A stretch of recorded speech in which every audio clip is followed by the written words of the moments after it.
I'm Jeff Altman, the Big Game Hunter. I coach people. And the video that you're about to watch is something I recorded for the Career Warrior podcast.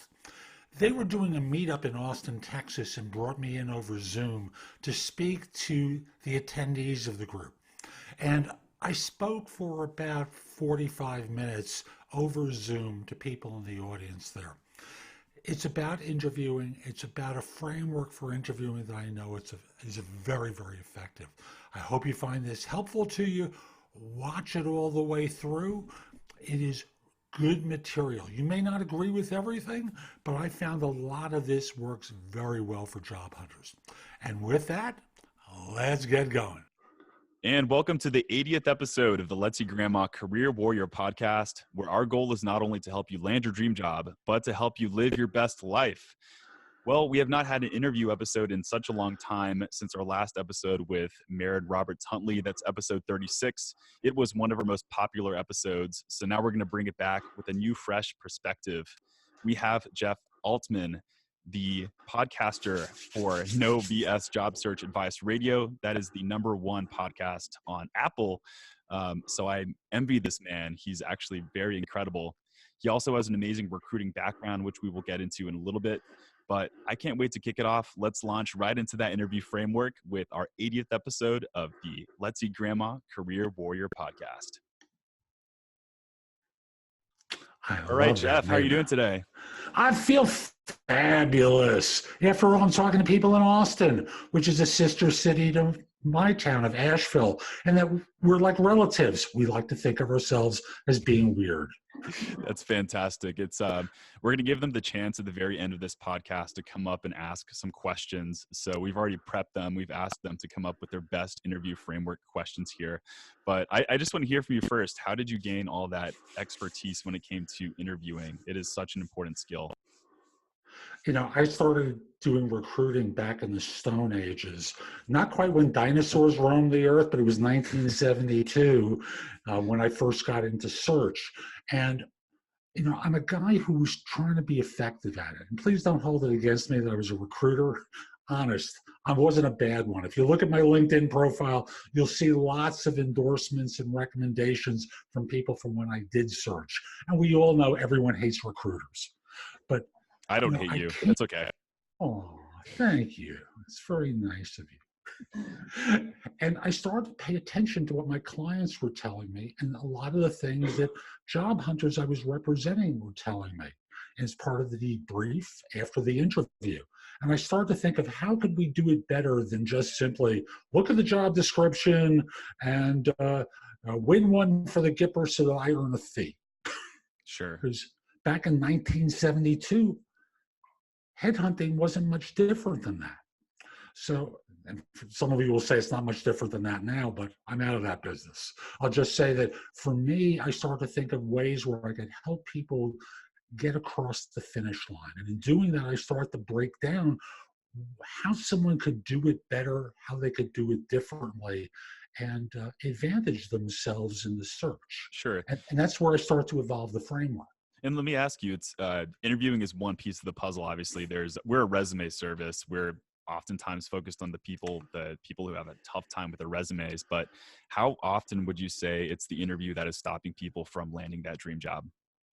You know, it comes down to, you know, when you look at how things break down, if someone isn't getting interviews, usually it's the resume that's the problem. Contact Chris. From that point on, once you're getting the invitation, if you can't get past the screener, you don't do phone interviews well. If you're getting past them to the next step, there's a disconnect either with the person who's there to evaluate your skills or with the hiring manager. And to me, fundamentally, what a firm is looking for is skills competence, and they want to trust the person that they hire. So there's an emotional component to it that most job hunters don't really address in the interview, with the result being they think that there's a recitation of facts. You know, I just have to recite this stuff and demonstrate to them that I know it. That's enough to get hired. So to me, once it's past the resume, once you're starting the conversations, 70%, 72%, something like that, can be broken down to interview skills. Exactly. It's such a funny thing. We'll survey everyone who comes to our service, and we'll ask them the questions. How confident do you feel on a scale of 1 to 5 for interviewing? Most of them actually rated themselves higher, and this is like three's average. Most people rated themselves above average, which I'm a little bit skeptical when it comes to that, because sometimes people still have a tough time getting jobs, and if you really truly are an above average interviewer, then you would think you're going to definitely land the job. But I'm going to play devil's advocate a little bit on the job seeker side. I'll ask you why should I even spend any time on this stuff? Like interviewing, I know what I've done in my career. I'm a confident professional. Why should I even practice or work on an interview? The skills needed to find a job are different than those needed to do a job. And most job hunters know what they do and they can recite the facts, but there's more to getting hired than just that. And one of the things I always tell people that I coach is that great athletes will practice. Like LeBron practices 7 days a week during season. And great entertainers all rehearse. And job hunters tend to go on interviews, and the first time the words ever come out of their mouth is when they're asked the question, and then wonder why they didn't perform well. They've never rehearsed the lines. And the result winds up being, you can wing it at your work, but you don't have the skills to do it on the interview a Right. lot of the time. And with rehearsal, you can get across the finish line more regularly.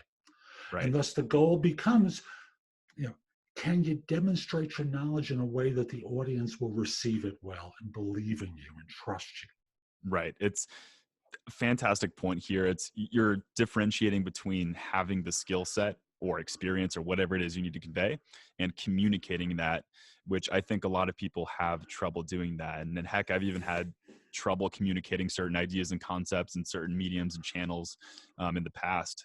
That doesn't mean that the skill set wasn't there. So while you're competing against other people, that's the extra dimension. exactly, yeah. And like our last podcast episode on the topic said, you're not only just competing against people, but you're competing against the best people, the other 3 people that also got filtered out from the 100 or 120. So you got to be competitive. Yeah. And the notion that there might be someone else out there. Okay. That's the extra dimension, because even they see 4 or 5 people, and many of you have been in situations where they don't hire anyone. They go back out there because no one made them feel like they could trust that person to be the one for them. Sure. Well, Jeff, I think you've done a great job so far, really setting up the context and getting people motivated. The last thing we want to do is scare people, but I think people are plenty motivated. So let's give some people some confidence in themselves right now and give them the framework for what they need to do to really master that interview here. So go ahead and launch into that framework in the best way you can, whether it's introducing it, and then I'll delve deeper. So let me just start off with the premise that interviewing involves theater. You're a performer on the stage. And I want to be clear, when I say performer, I'm not suggesting liar. The idea is to deliver the lines in a way that the audience will receive it well. So that's preface number 1. Sure. Preface number 2 is most job descriptions, if you have one, are about 80% accurate. And you have to stop and think for yourselves, how are most job descriptions created? Let me answer that question. You're the perfect one to answer that question. I know that. Someone gives notice. The hiring manager now has to replace someone, right? They call HR or they call their manager for final authorization, and the conversation goes like this. Hey, Chris just gave notice. Do you have that job description we used to hire him? Could you get it out to your sources? Could you get an ad up on LinkedIn or Indeed? Sure. And no one has ever updated it. And there's a problem with that, because in their minds, there are always additional things that they've added in, removed from it. So you're not necessarily operating with the best information. You got most of it, you got a good part of it, but it's not really for now. It was good for when they hired Chris. So my premise is when you get the first phone call or you're doing the in-person interview, as soon as the phone rings and you recognize it as a recruiter, or as soon as the conversation is about to start in person, it starts off with, hey, thanks so much for making time to reach out to me. Now let's work with the assumption it's a screener making the phone call.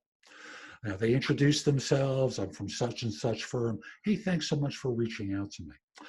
If you responded to an ad, I recall the position description, or if it was referred by a recruiter, you know, uh, Jeff made mention of the description to me. It seemed interesting, but I wanted to get your take on the role. Could you tell me about the job as you see it and what I can do to help? Now, that accomplishes a couple of different things. Number one is everyone's distracted these days, right? Sure. So I you're know I am. pulling them into I'm sorry. I said, I know I am constantly. So thanks. Me three. So you're pulling them into the conversation. So they now have to tell you what they're looking for. But more importantly, they're either confirming what's in the job description you have in front of you, or what they're doing is cleaning up some of the little details or nuances that are top of mind for them that they're going to want to screen you for. Okay. That makes sense? So this is, Jeff, this is step one when you find out that you just got past the screening process. Or it's actually, this could be the screener over the phone. It could be the in-person interview. Doesn't matter whether it's with the hiring manager or with a screener. It's always thanking them Got for it. making time to meet with you. And if it's an in-person interview, you ask this question as you're lowering your butt into the chair. Just that you're that last 2 inches of reaching the seat. Yeah. You want to start off the conversation before they have a chance to do it. Now, Okay. just to be clear, what often happens is one of a couple of things. Number one is they tell you about the job. That's great. Number two is they'll say, we'll get to that later. And you've learned something about them. Doesn't mean you shouldn't pay attention, but you've learned that they like to play things close to the vest. And they're not going to necessarily be forthcoming with you at any point during your interview cycle. I think that's useful to know about, because part of what I know I coach people about is how you connect with the interviewer. You're going to be dealing with a detached individual throughout this who's just going to be there like with check boxes. Okay. They've got mental check boxes. That's all they care about. And the third thing is it really, particularly important. It just really comes down to, they're cold fish. They're boring, dull. They're going to withhold. So be it. But the idea is you get them to tell you what it is that they're looking for today, so you're on the same page with them. That is such a fantastic strategy. I think a lot of people forget the most important thing, and we learned this in marketing, we learned this in sales. It's the concept of being targeted and listening to people, and trying to put yourself in the perspective of their needs and not just talking about me. It's more me fitting. How do I fit with you? So I think, to be honest, I've never thought of that just being overt and asking them, what are you looking for, that kind of thing. But I can see how that's a really effective strategy. So that's fantastic. So you ask them what they're looking for. They give you your answer, hopefully. What's next? Well, I just want to finish one detail, Sure. which is, and if you say, so what are you looking for? It's not quite as smooth, and it doesn't present you as well as if you use my language. Especially if you say in my voice, what are you looking for? What are you looking for? That's my old area in New York. We talk that way. But normally from there, the conversation is going to segue into them and their habitual opening question of, tell me about yourself and what you've been doing professionally, or walk me through your background, something along those lines. Okay. And here's where this really starts to parlay nicely. You give them a 20-second overview of your background. For example, I've been in the field for the last 15, 17 years. And most recently, I've been working for so-and-so, where I've done this and that and this and that. This is all pretty typical stuff. You take 15 to 20 seconds giving them an overview of your background. And then from there, you use a bridge phrase that's going to pull them into the conversation. And the phrase is, but what's probably most relevant about my background for this position is my experience with, and then you start feeding back to them your experience that relates to what it is they just told you they were looking for. So Incredible. Yeah. you're not making them work for it, as so many job hunters do, because most really, they talk about what they've done, which is okay, but you want to talk about what you've done that matters, at least matters to this hiring manager, to this screener, so that you're going to find if you use that bridge phrase, you're going to pull them in. You're going to notice this little Wookiee response with their ears perking up at the next thing you say, because Yeah. you're making it easy for them to know how your background fits. Altogether, between the opening and the real answer, a minute to a minute 15 tops. So you're making this interactive, and they're not starting to think about lunch, their next meeting, Okay. waiting for them on their desk, things along those lines. And so that's specifically for the first question there, but after that you can go longer, because that's a question I often get, is how long should your answers be? We did a mock interview power hour the other month, and that's a question that comes up a lot, man. Well, I tend to think of, in any first conversation, you give them the equivalent of an outline, so that they can deep dive into the portions of the subcategories. Remember outlines? Yeah. There are always these subheadings underneath it. Yeah. And that way they can dig in as they want to. But what you've done in a minute to a minute 15 is confirm why it is you got the interview. And you've told them how your background fits what they're looking for. Then it's for them to confirm, right? Perfect. All right. So now I'm starting to get a good sense of how the interview should shape up, especially in the beginning. Won't delve too much into the other questions I have, trying to stay on topic here, but what happens in the meat of that interview here, possibly when they enter that second question? What's next for the framework? Well, normally what happens is they're going to start to want to explore what your background is and what your experiences are along those lines, which leads to story time. Stories are not just for bedtime, folks. They're for interviewing, because we tend to all learn through stories. And thus, many of you have probably heard of the STAR format. I tend to think of that as being, for junior people, that's situation or task, action, result. To Result. me, Yeah. that's a staffer answer. If you're a more experienced individual, I offer two options. One is SOAR, which is not radically different: situation, objective, action, result. And the result should have a metric to it. Okay, that's great. And I've never heard this before. Once again, so I'll ask you to repeat it again. S is what specifically? Situation, Situation. Okay. objective, Objective. action, action, Action. result, result in terms of money saved, money earned, percentage improvement worked into that. Remember, in all stories, the hero or heroine lives happily ever after.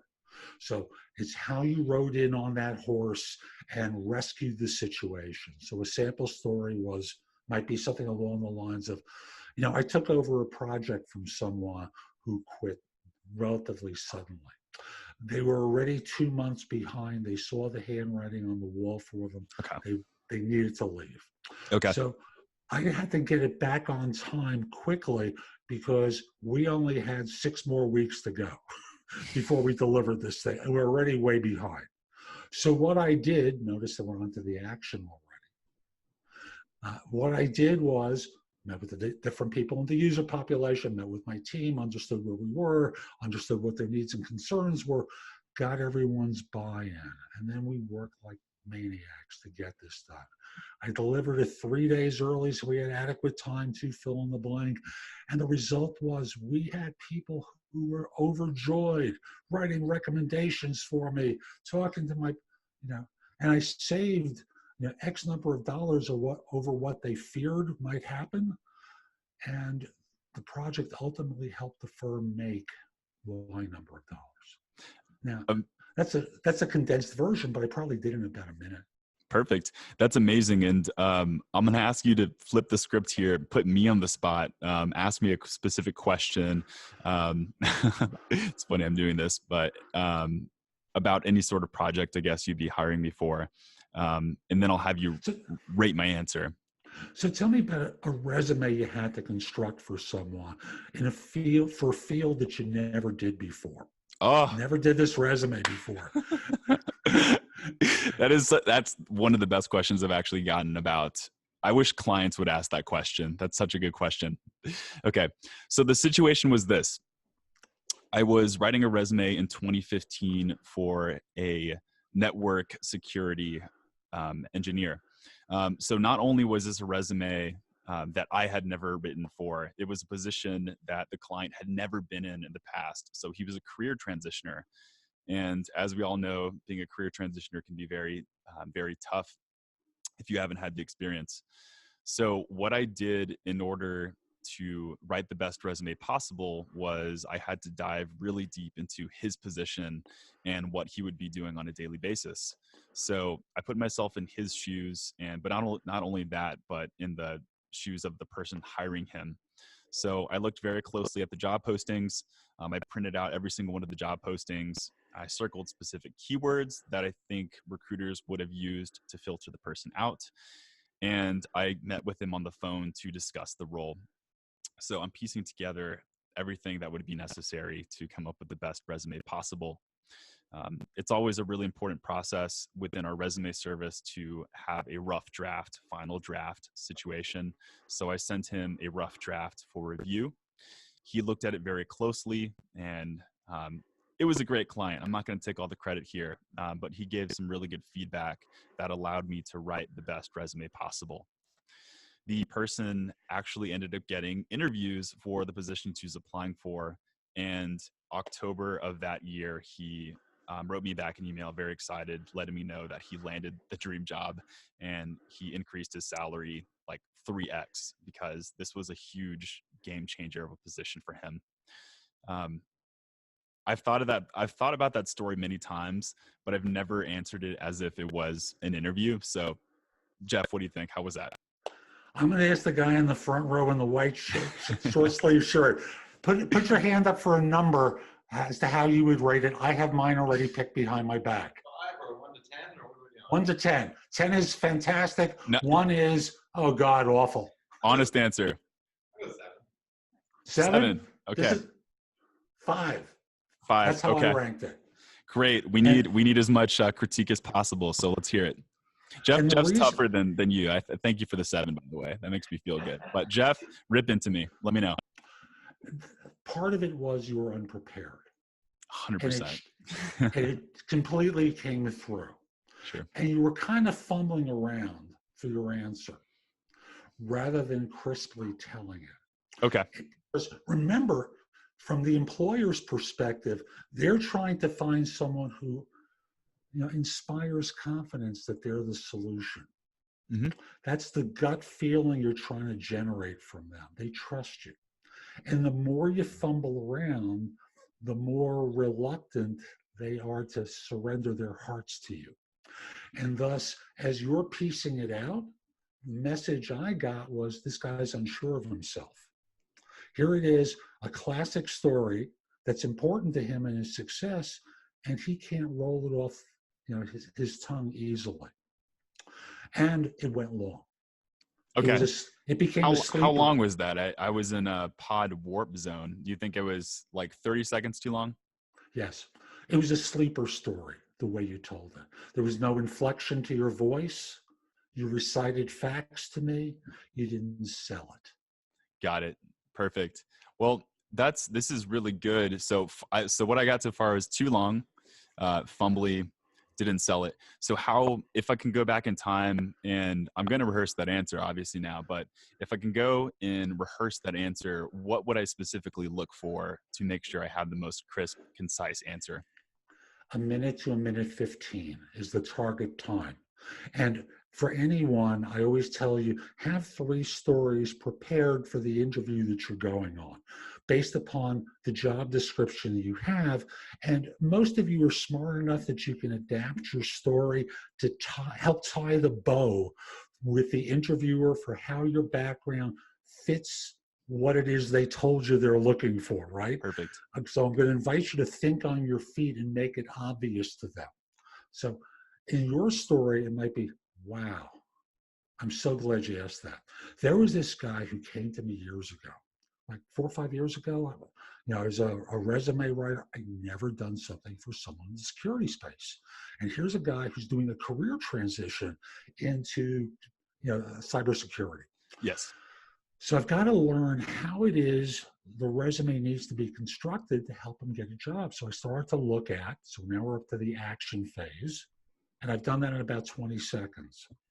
So I started to look at different resumes, different Yes. job descriptions to understand the language there so I could make sure it was keyword rich and thus attract recruiters to them. And constructed this resume within 4 days. I really put in so much effort. Right. And when this guy got his job, he circled back to me to tell me that as soon as he put that resume out there, he started to get emails from recruiters. He started to get email responses. Suddenly the volume of activity went through the roof. And he started to get interviews within a week to 10 days after putting the resume out there. And lo and behold, Hosanna, he got hired with relatively few problems to it. So I did that in about a minute. And also I sold it with my voice. Perfect. And that's a really good point. I've never actually articulated that answer before. So you're proving how important it is to practice something in order to get an answer that's concise. So meanwhile, I did think I was a 7. So, thanks for agreeing with me in my head, but Jeff here, he's the one with all the experience. So he can tell me that I do have room for improvement. So that I really do appreciate. So see, when I hear a 7, it's the nice guy answer. He's not a nice guy. He's an honest guy. I can look at him and see his face right now. So sometimes the way I construct that question on a 1 to 10 scale where 7 or 8 is not an option, how would you rank I've heard it? that. Yeah. Yeah. Perfect. Well, perfect. I want to make sure we have enough time here to get some Q&A from the audience, but I got more. How do we tie this all together? The questions at the end, because they're invariably going to ask questions. Yes. Or want to invite you to ask questions. And if you followed my advice and asked about the job at the beginning, you can't ask about it at the end. So what you can do is ask a clarifying question. Clarifying question is something like, they told you about the job. But you notice that they were asking you questions that were a little bit different than the way they described it. So for example, using the computer security model, you describe the role as providing security for this organization, some of the challenges that you're facing. But I noticed you start to dive into this slightly different direction of systems assurance. And I'm curious how that fits in with your expectations for the role. So that's a clarifying question. The next one is a throwaway question. It's designed to set up the one that follows. It's also going to make them feel good that you're going to ask stuff that they can answer. Let's say you hire me and I come on board. What are your expectations of me for the first 30, 60, 90 days? Now you'll find they all say the same thing. We're going to want you to get acclimated, get to know everyone, fit into the environment. It's all about, onboarding and helping you feel comfortable. And they all know how to answer that one. The next one is the important one. Let's say I come on board and it's a year from now, and you are thrilled with the decision you made to hire me. What would I have accomplished during that year that would make you think that way? And what you're learning from that is, how are they going to measure you for success?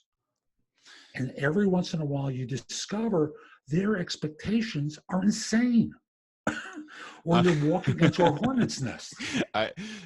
And thank you for bringing that up. That's something I'd never thought of before or thought to ask, but this is something that I will make sure people know. That's a fantastic question to ask people, because you're bringing something up too. It's people. It's a two-way process, right? You're looking to see if you should be a part of the company, not necessarily like you're just trying to prove yourself. So it's a two-way street. Yes, and you need to know how you're going to be evaluated.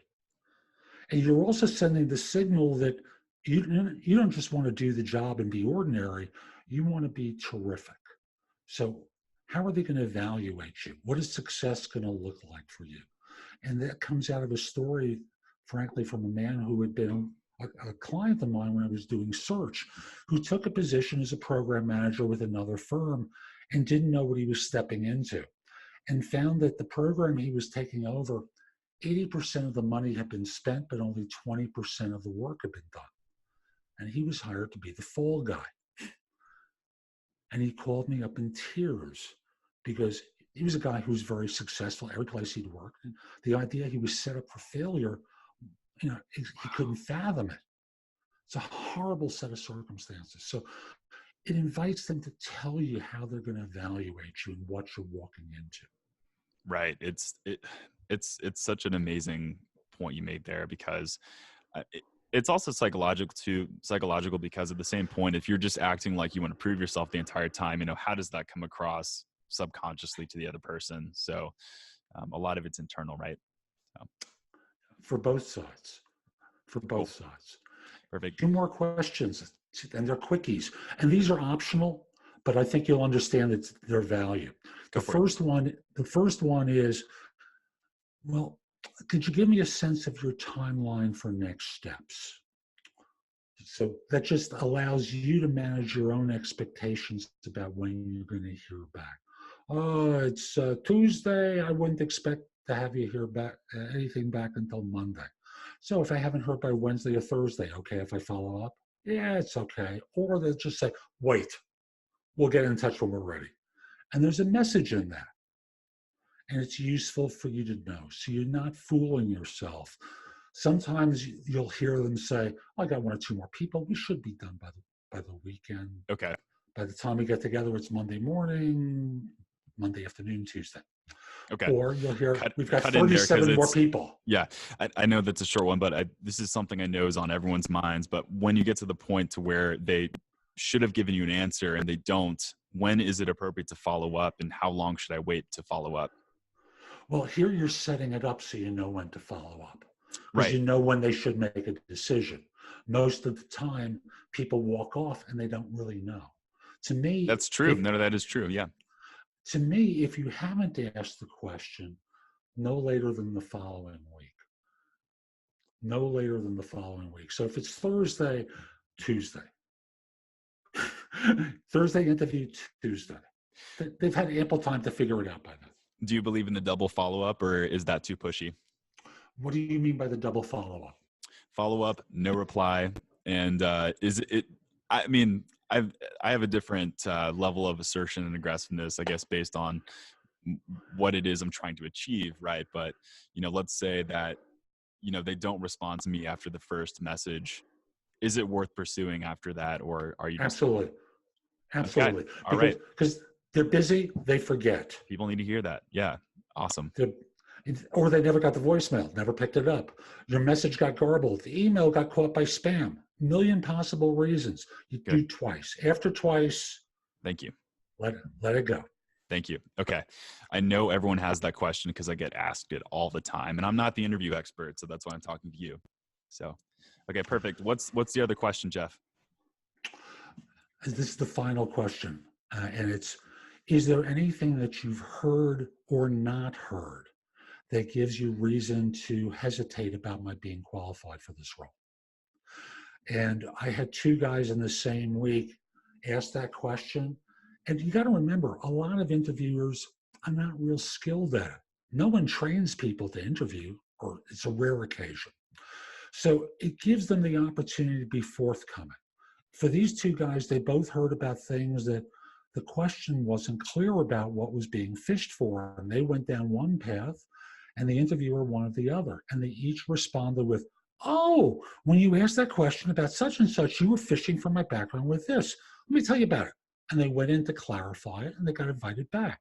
But that they would not have known that had they not asked that question. So the idea is always one last thing, anything that you've heard or not heard that gives you cause for pause or reason to hesitate about my qualifications for this role. Brilliant, Jeff. You've brought so much good insight to the interview. I can't even explain. Like I said, we did another interview expert. We had another interview expert speak in our 36th episode, and she was very good. But your insights were different, and you brought so many good questions to the table that I think people need to be asking during the interview. So before we get some Q&A from the audience here in Austin, I have lightning round here. Just 3 questions for you. You have to answer very quickly. First question, what is the biggest mistake that people make during the interview? They don't spend the time connecting with the interviewer. Okay, I can perfect. go into more data with that, but interviews are about confirming data and having a relationship with your future boss. And they're trying to evaluate for fit as well, not just skills. Because when firms hire, they look for competence, self-confidence, character, chemistry. Chemistry is what that one's about. Maybe a little charisma that all add up into trust. And Perfect. unless you make that personal connection, you're competing on data, and there are a lot of other competent people out there. Question number 2. That's a perfect length, by the way. So let's keep it to that same exact one. All right. So question number 2, if you can give a superpower to everyone going through the interview, what would that superpower be? Oh, the ability to read minds. Okay. to know where you're doing well. Okay. And to know where you're not. Now, one quick thing about knowing well. If you notice, I interviewed someone from my show who is a person who is a human behavior profiler, and what she observed in her work is people establish a physical baseline. So if you're interviewing in person, you're seeing how they're seated in the chair. If you see them pulling back from you, you're losing them. You got to pull them back in. The other one is if they're pulling in, then you got them hooked. So remember to observe the salient messages that they're communicating with their behavior, and that's going to advantage you over others. Beautiful. That's excellent. Final question is, what should I wear to the interview? It's going to depend on the firm. So what I tell people is understand the culture of the organization. I used to work with a hedge fund client in New York as a recruiting client, and the person who headed up the tech team I was doing search for said, tell them not to wear a tie. Because we make fun of people who wear ties. It tells us that they want to have something that catches their food. Okay. I personally don't like wearing ties too, so that's totally fine.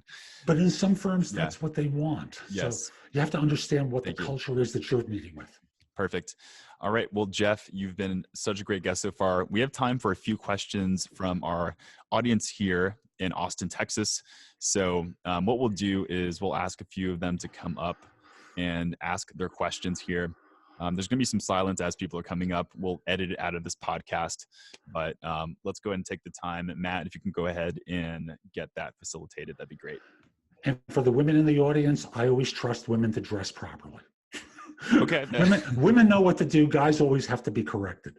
You know, there are some good articles about this too. So I love that. You want to actually, whoever's the following question, you can line up right behind her, just like a little formal. Perfect. We have some people. This is awesome. Yeah. Awesome. Thank you. I didn't put everyone to sleep. Yeah. I see people taking notes. It looks like you did a great job. Thank you. Okay, so I'm a recent grad and I basically have no experience except for internship experience. How do you articulate your value when you have such limited work experience? Well, thank you. Great question. And I start off with the premise of they're talking to you for a reason. They saw something in your background that allowed them to want to meet with you. They called you, you're meeting with them in person, they spotted something, right? So from there, the idea is to understand what it might be. Again, thanks so much for making time to meet with me. I recall the position description. but I'm hoping to get your take on the role. Tell me about the job as you see it and what I can do to help. Gives you the target that you're going to be telling them about your background for. Now, part of the way you do it, part of the way you demonstrate your value is how you present it. So if you sound like, you know, and answer in a way that doesn't make them feel confident, they're going to mentally channel surf. You may be there for more of the interview, but the idea is, remember, they're looking to hire someone that they trust. What is the behavior that you're demonstrating, and will it demonstrate trust, that you're trustworthy to them? Because if you're a hiring manager, remember, they're going to think of you on the 3 possible occasions. Number 1 is you're doing a great job. Number 2, you're screwing up. That one they don't want. Number 3 is review time. That one's value neutral. So everything in how you present it needs to demonstrate that you're low maintenance and they can trust you. That's going to involve practice on your part. Practicing answers to the predictable questions that you've probably been asked so far on your interviews. Because by now, if you've had 3 or 4 interviews, you're noticing that they're asking you some of the same stuff repeatedly. So be rehearsed and ready to deliver your lines, just like an actor or actress on the stage. Perfect. All right, so far we got 8 minutes and time for 2 or 3 more questions. So if we can get our second person to come up, that'd be great. Hello, thank you so much for all the insight. And I really liked what you said in the second lightning round question. Wondering if you have any more tips for monitoring the interviewer, or body language tips for like the interviewee, for not so much what you say, but how you say it. And also if, part 2 is, if you lose momentum, how do you build it back up again? If you feel like you're losing the audience, one of the things to remember is you can shift in your chair. And this is for face-to-face, obviously. So if you shift in the chair, you may notice, and it has to be a pretty dramatic shift, like you can reseat yourself in the chair in order to, get their attention and pull them in. You can cough, something dramatic that allows them to be re-engaged, because you're calling their attention while they're drifting off. That makes sense? Yes. Thank you. And there's a million little details. Like if you're doing this as a phone interview, a question that, ending your answer with a question that requires them to engage with you. That makes sense? Is that how you do it? So what that does is it re-engages them in the conversation. No, we do it a little bit differently. How do you do it? Oh yeah, I've done that before at a previous organization. And thus you're able to re-engage the audience and pull them back in. Perfect. All right, next question.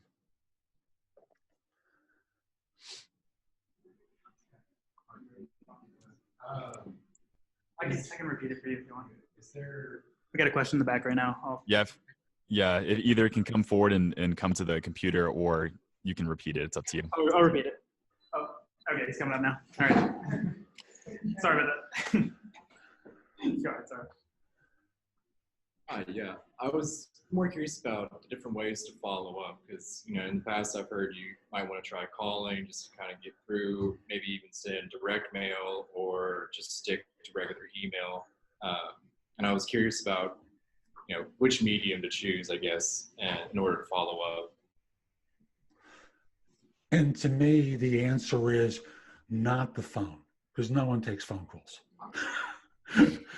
If you're a hiring manager, you're never taking that call. It's going into voicemail, and thus you can distract them.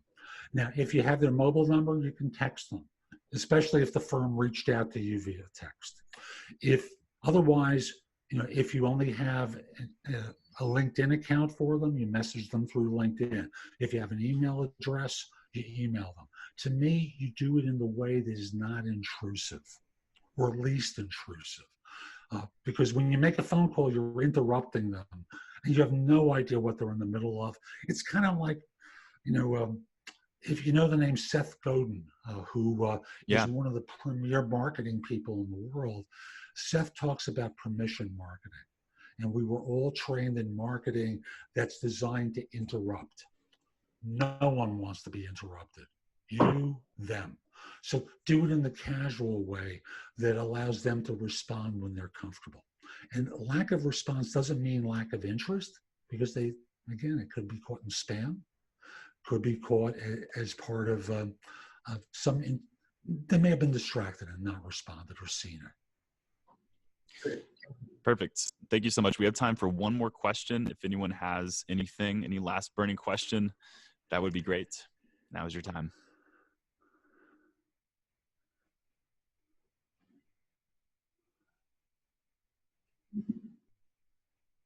Matt, does it look like we got anyone? Anyone change your mind? I think that might be it. Perfect. No, I think 3 was great. These are great questions. So Jeff, you've been such a good guest. I've already said it a million times so far. The way you've given us your answers. I just want to know a little bit about how we can find out a little bit more about you. How can we follow you? What do you have going on next for Jeff Altman? So let me start off with the ways to connect with me. Please. So my website, thebiggamehunter.us. There are thousands of posts there that you can watch, listen to, or read that'll help you find work, help you hire more effectively, help you manage and lead teams much better. So again, that's thebiggamehunter.us. Great name, by the way. I can't get over that. It's such a good name. Thank you. I trademarked it for anything employment related. Sure. Because I liked it too. My podcast, No BS Job Search Advice Radio, subscribe. It's a 7-day-a-week show. So it's short episodes daily. Sundays I've been doing a longer show with stuff from my archives of interviews, but it's a great listen because I try and give it in an easy format. And then there's JobSearchTV.com, which is my YouTube channel. It takes you directly there. And of course, you can connect with me on LinkedIn, linkedin.com/IN/TheBigGameHunter. Mention that you're at the meetup today. I just like knowing how I'm connecting with folks, because for a lot of people who message me, I'm starting to bump up against LinkedIn's limitation of 30,000 first-level connections. Oof. So, that's a level that I aspire to get to, but I'm happy with my 2.3 thousand, but I'll get there eventually. I was member 7653. So woof, amazing. Yeah. So I've been there for a long time, and with a brand like the Big Game Hunter, people were attracted to me. Perfect. All right, Jeff, anything else before we conclude the show? Yeah. This, as I said earlier, the skills needed to find the job are different, but complement those needed to do the job. You're an expert at what you do. I'm the expert at what I do. It's kind of like, for those of you in technology, I'm going to tilt my microphone up for a second. This is the Unix shell. I deal with the kernel. I help people package themselves well so that the audience receives it well. And I know that's what Chris does with resumes. He wants to make sure that the information communicates well so that they want to talk to someone, and not making it hard for them to figure it out. So I hope to have the chance to help you. And again, at a minimum, my website will help a lot of you. Perfect. All right, Jeff, thanks so much for joining us. My pleasure. Thank you for inviting me. Great. Well, this concludes the 80th episode of the Career Warrior podcast. Wow, such great insights. I would highly recommend anyone listen to this before they head out to an interview, or at least prepare as much as possible for the interview. We've touched upon a lot of really good nuggets of knowledge, the fact that most of us really should be practicing our answers over and over again. And again, the fact that it's a two-way street and that we should be paying attention to the interviewer as much as they are paying attention to us. So if any of these episodes, or if this episode appealed to you, highly recommend our 36th episode. It's with Maren Roberts-Huntley. We go over the 5 most common interview questions and how to answer them. And she actually interviewed me full on and asked me these 5 questions. Is she as harsh on me as Jeff was during this podcast? Who knows? You'll have to find out. But highly recommend you all check out that episode. And we just have so much more good nuggets of knowledge as well. So this concludes our 80th episode. Go out and be warriors, and I'll see you next week. All right, that's a wrap. Perfect. Well, everyone could watch this, but Jeff, thanks so much. I think you were solid, incredible, and how funny and amazing it was that we actually met on LinkedIn of all places. I'm always touting the networking benefits of LinkedIn. So I just think it's really great that we were able to connect and make this happen. So thank you. And I wasn't harsh with you. I was actually very loving with you to actually give you the feedback. But that's what that I people wanted. Don't give. That's what I wanted. And that was my favorite part, because I always find it gets people's ears perked up, when there's actual answers. So you were fantastic. I can't emphasize that enough. So thank you. Cool. Thank you very much. All right. Well, got to run to my next event here, but Jeff, you take care. And Austin Job Seekers, thank you so much for attending. You really spiced up the entire episode. I can't emphasize that enough. And those questions at the end were solid. So looking forward to seeing you next event. We have one on the 22nd. I'll be there for that. There's going to be lots of good stuff. And we're doing resume reviews, LinkedIn headshots, and all that stuff. But I will see you there, guys. Cool. All right, take care. Thanks, Matt, for the help. Really appreciate it. You did great too.